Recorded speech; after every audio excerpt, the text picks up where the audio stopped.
Friends, in continuation of our various topics on Sale of Goods Act, the today's session is based on the concept of condition or warranty. This is mentioned in section 12 of the Sale of Goods Act. ये ऐसा subject है जो सिर्फ college के अंदर LL.B करने वालों के लिए या जो प्रैक्टिस कर रहे हैं उन्हीं के लिए ज़रूरी नहीं है, ये आम लोगों के लिए भी बहुत ज़रूरी कंसेप्ट है। जनरल साइंस के अंदर जो हम कंडीशन और वारंटी की बात करते हैं वो sale of goods act different way में यूज करता है इन वर्ड्स को। सेक्शन 12 जो डील करती है इस सब्जेक्ट को वो दो पार्ट्स के अंदर डील करती है। एक को हम कंडीशन कहते हैं और दूसरे को हम वारंटी कहते हैं। इन दोनों कंसेप्ट्स को अलग अलग करके समझना बहुत ज़रूरी है। दो वर्ड जो यूज करे लेजिस्लेशन ने वो इसलिए यूज करे जब भी हम सेल ऑफ गुड्स की कॉन्ट्रैक्ट की बात करते हैं तो कुछ टर्म्स एंड कंडीशन होती हैं जिनको हम कंडीशन मानते हैं, लेकिन हम हर एक जो टर्म्स यूज करते हैं हम कॉन्ट्रैक्ट के अंदर उसके लिए ये ज़रूरी नहीं है कि उसको हम कंडीशन ही माने। इसको क्लैरिफाई करने के लिए सेक्शन 12 का एडिशन कराया गया इस सब्जेक्ट के अंदर। एज पर सेक्शन 12 जो कंडीशन है वो ऐसी कंडीशन है जो मेन पर्पज से मेल खानी चाहिए आपके। एग्जाम्पल के तौर पे मैं आपको बताना चाहता हूँ, सपोज करो एक आदमी टूर एंड ट्रैवल का काम करना चाहता है और वो एक गाड़ियों के शोरूम में जाता है और जो शोरूम के मालिक है उसको बताता है कि भाई मैं ऐसे टूर एंड ट्रैवल का काम करना चाहता हूँ और मेरे को ऐसी गाड़ी मेरे को दो जिसको हिल स्टेशन पे मैं चला सकूँ और ऊंची दूर दूर गाड़ियाँ जाएंगी, वो बीच में तंग ना करें जो पैसेंजर्स हैं। ऐसी पुख्ता गाड़ी मेरे को चाहिए जो हर एक मौसम में पहाड़ियों के ऊपर लंबे रूट के ऊपर परफेक्टली चले, जिससे कि मेरा जो बिजनेस है वो अच्छी तरीके से चल सके। इस केस के अंदर देखा जाए तो जो बायर है वो डिपेंडेंट है सेलर के एक्सपीरियंस के ऊपर, उसके जो गाड़ियों की सेल परचेज करता है उसके ऊपर, और बायर ने अपनी सारी जो स्टाइपुलेशंस हैं वो उसको सेलर को बता दी at the time of purchase of the car. अब यदि जो सेलर है जो शोरूम का मालिक है यदि उसको एक ऐसी गाड़ी दे देता है जो पहाड़ों के लिए बिल्कुल भी एलिजिबल नहीं है, जो पहाड़ों पे चल नहीं सकती, जो डेली यूज के लिए पैसेंजर्स के लिए रिलायबल नहीं है, जो लंबी दूरी नहीं तय कर सकती, तो यदि ऐसी गाड़ी यदि सेलर दे देता है बायर को जो उसके किसी यूज के लिए नहीं है, जो बायर है उसको ऐसी गाड़ी चाहिए जो टूर एंड ट्रैवल के अंदर काम आए। और ये जनरली हम सब देखते हैं कि जो आदमी टूर एंड ट्रैवल का काम करता है उनकी गाड़ी एक ही साल के अंदर काफ़ी किलोमीटर्स चल जाती है, और जो टूर एंड ट्रैवल का काम करता है वो अपनी गाड़ियों को काफ़ी पहाड़ी एरिया के अंदर, रेतीले मैदान के अंदर और बहुत जगह पानी भरा हुआ होता है वहाँ पर भी निकाल के लेके जाते हैं। तो ऐसी गाड़ी उसको चाहिए जो मजबूत हो, जो रिलायबल हो, जो पैसेंजर्स को एक से दूसरी जगह ले जाने के लिए सही तरीके से उसके काम आ सके। अब जो बायर है यदि उसको ऐसी गाड़ी मिलती है जो उसके यूज की नहीं है, जो उसको टूर एंड ट्रैवल के लिए बिजनेस के लिए रिलायबल नहीं है उसके, यदि उसको सेलर ऐसी गाड़ी दे देता है तो ये माना जाएगा कि जो सेलर है उसने कंडीशन का वायलेशन किया है और वो जो मेन पर्पज था उसका टूर एंड ट्रैवल वाले का, उसके पर्पज के बिल्कुल भी वो गाड़ी लायक नहीं है। तो ऐसी कंडीशन के अंदर तो जो बायर है उसके पास ऑप्शन है कि वो इस कॉन्ट्रैक्ट को वाइड डिक्लेयर कर दे, वो ये कहे मेरे को ये गाड़ी नहीं चाहिए, और जो यदि बायर ने कुछ भी पैसे सेलर को दिए हुए हैं तो बायर एंटाइटल है उस कॉन्ट्रैक्ट को रेपुडिएट करने के लिए और अपने पूरे जो पैसे दिए हुए हैं उसको वापसी लेने के लिए। ये जो मेन पर्पज है इसको वो लेजिस्लेशन कंडीशन कहता है। कंडीशन का मतलब जो बायर है उसकी मेन कंडीशन यही है कि उसको ऐसा सामान मिले जो उसके बिजनेस के अंदर यूज हो, या यदि कोई कंज्यूमर है वो यदि कंज्यूम करना चाहता है तो उसके लिए वो सूटेबल हो।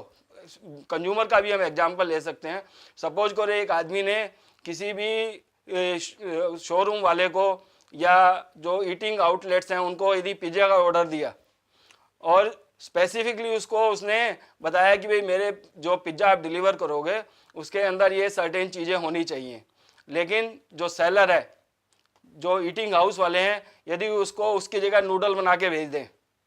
तो ये कंडीशन का वायलेशन माना जाएगा, क्योंकि उसका मेन पर्पज था पिज्ज़ा के लिए ऑर्डर किया है उसने, वो पिज्ज़ा उसकी लाइकिंग है, पिज्ज़ा वो खाना चाहता है, उसकी जगह नूडल बिल्कुल भी नहीं चलेगा, ये मेन पर्पज था। यदि सेलर अपनी कंडीशन का वायलेशन करता है और वो ऐसी प्रोडक्ट को बेचता है बायर को जो उसके किसी मतलब की नहीं है, जो उसको लाइकिंग नहीं है, जो उसको कंज्यूम नहीं करना चाहता, तो ये मेन पर्पज कहा जाएगा और बायर इसके लिए लायबल नहीं होगा। यदि बायर ने कुछ पैसे उसको दिए हुए हैं सेलर को तो उसकी एंटाइटलमेंट है कि वो वापसी ले सके। अब दूसरी तरीके से हम देखते हैं वारंटी का क्या मतलब है। वारंटी कुछ ऐसी चीज़ें होती हैं जो मेन पर्पज से अलग होती हैं, जिनको हम कोलाटरल या मिसलेनियस पर्पज कह सकते हैं। ये ऐसी टर्म्स होती हैं जो वायलेशन के द्वारा जिनको हम कॉन्ट्रैक्ट को रेपुडिएट नहीं कर सकते। ये छोटी छोटी चीज़ें होती हैं जिनके बावजूद भी, जिनके वायलेशन के बावजूद भी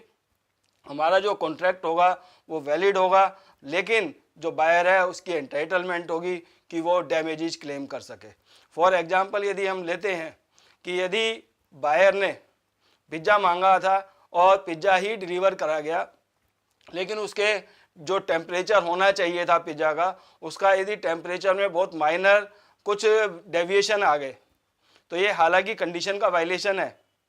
जो हम कंडीशन कहते हैं उस कंडीशन का नहीं, लेकिन जो कॉन्ट्रैक्ट का था, उसकी टर्म्स थी, उसका वायलेशन है, लेकिन ये वारंटी मानी जाएगी और इसके लिए बायर कॉन्ट्रैक्ट को रेपुडिएट नहीं कर सकता। वो उसके लिए जो सेलर है उससे डैमेजेस क्लेम कर सकता है। इसका मतलब ये हम कहना चाहते हैं कि जो वारंटी है वो मेन पर्पज के तो आपके फुलफिल करती है, लेकिन उसके बावजूद भी उसके अंदर कुछ ऐसी कमियां हैं जिसकी वजह से जो बायर है उसकी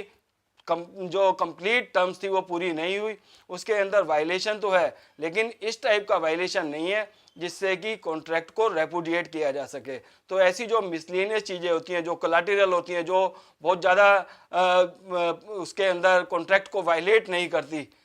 टर्म्स को बहुत ज़्यादा वायलेट नहीं करती, जो मेन पर्पज से जोड़ के हम नहीं देख सकते, जिसको मेन पर्पज यदि होगा फिर तो हम कॉन्ट्रैक्ट को वाइड कर देंगे और जो बायर है वो एंटाइटलमेंट उसकी होगी कि वो रेपुडिएट करके अपना कंप्लीट पैसा ले सके। लेकिन जहाँ वायलेशन होगा वारंटी का, तो उसके अंदर रेपुडिएशन नहीं होता कॉन्ट्रैक्ट का। हमेशा उसके लिए बायर के पास ऑप्शन होती है कि वो उसको चाहे तो जो कॉन्ट्रैक्ट है वो फुलफिल करे, लेकिन अपने डैमेजेस वसूल करे। जब थर्ड कंसेप्ट हम लेते हैं, कई बार क्या होता है, बायर की ऑप्शन होती है, जो टर्म्स एंड कंडीशन थी वो कंडीशन थी, वो मेन पर्पज था, उसी का वायलेशन हुआ है, लेकिन बायर यदि चाहे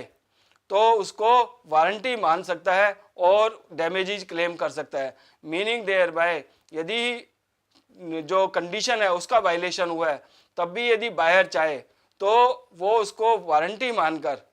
सेलर को कह सकता है कि भाई मैं प्रोडक्ट तो रख रहा हूँ, मैं जो कॉन्ट्रैक्ट है उसको तो वैलिड मान रहा हूँ, लेकिन जो मेरा हर्जाना हुआ है, जो मेरा लॉस हुआ है, जो मेरे कॉन्सिक्वेंशियल डैमेजेस हुए हैं, you are liable for that. तो उसको कंडीशन को वो वारंटी मान सकता है और वारंटी मान के भी वो अपना डैमेजेस क्लेम कर सकता है। इसके अंदर कॉन्ट्रैक्ट तो वैलिड हो जाएगा, लेकिन जो बायर का राइट है वो फिर भी स्टैंड करेगा सेलर के खिलाफ। तो जब हम कई बार हम यूज करते हैं वर्ड्स को, तो ये देखा जाता है कि हम जब कॉन्ट्रैक्ट बनाते हैं उसके अंदर हम कई बार कंडीशन लिख देते हैं और कई बार हम वारंटी वर्ड यूज कर देते हैं, क्योंकि हम इसको सिनोनिमस तरीके से यूज कर लेते हैं। लेकिन यदि हम डिस्प्यूट होता है कभी भी कोर्ट ऑफ लॉ के अंदर, यदि कोई डिस्प्यूट इस तरीके का आएगा तो कोर्ट पहले ये देखेगी कि जो कॉन्ट्रैक्ट है उससे ये कंडीशन के अंदर आता है या वारंटी के अंदर आता है। यदि कंडीशन के अंदर आता है और वारंटी लिखी गई है तो कंडीशन भी माना जाएगा, और यदि ये कंडीशन के अंदर नहीं आता और वारंटी लिखी गई है लेकिन है कंडीशन,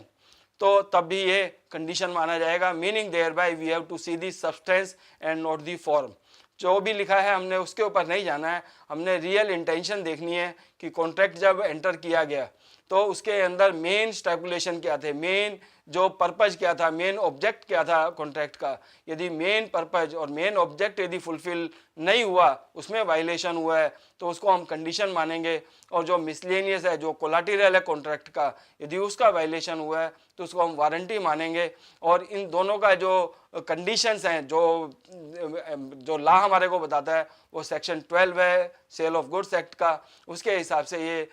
कोर्ट के अंदर केसेस चलते हैं। कोर्ट पहले ये डिटरमिन करती है कि कंडीशन का वायलेशन हुआ है या वारंटी का वायलेशन हुआ है। यदि कंडीशन का वायलेशन कोर्ट मानती है तो कॉन्ट्रैक्ट को वाइड मानेगी, और यदि वारंटी का वायलेशन हुआ है तो कोर्ट जो बायर है उसको डैमेजेस के लिए एंटाइटलमेंट करेगी और सेलर को कहेगी कि आप इसका जो भी नुकसान हुआ है, जो भी लॉस हुआ है, उसके लिए आप इसको डैमेजेस दो। इसी तरीके से हम आगे भी और सेशन चलाते रहेंगे। वेरियस सब्जेक्ट्स हैं लॉ के ऊपर जो जनरल लोगों के लिए भी काफ़ी हेल्पफुल हैं। और बिसाइड्स दैट जो हमारे जुडिशल सर्विसेज एग्जामिनेशन के लिए स्टूडेंट्स प्रिपरेशन कर रहे हैं या जो प्रैक्टिस के अंदर आना चाहते हैं, उनके लिए भी हम लगातार इसी तरीके से वेरियस सब्जेक्ट्स को कवर करेंगे आने वाले अपने डिस्कशन के अंदर। Thank you very much.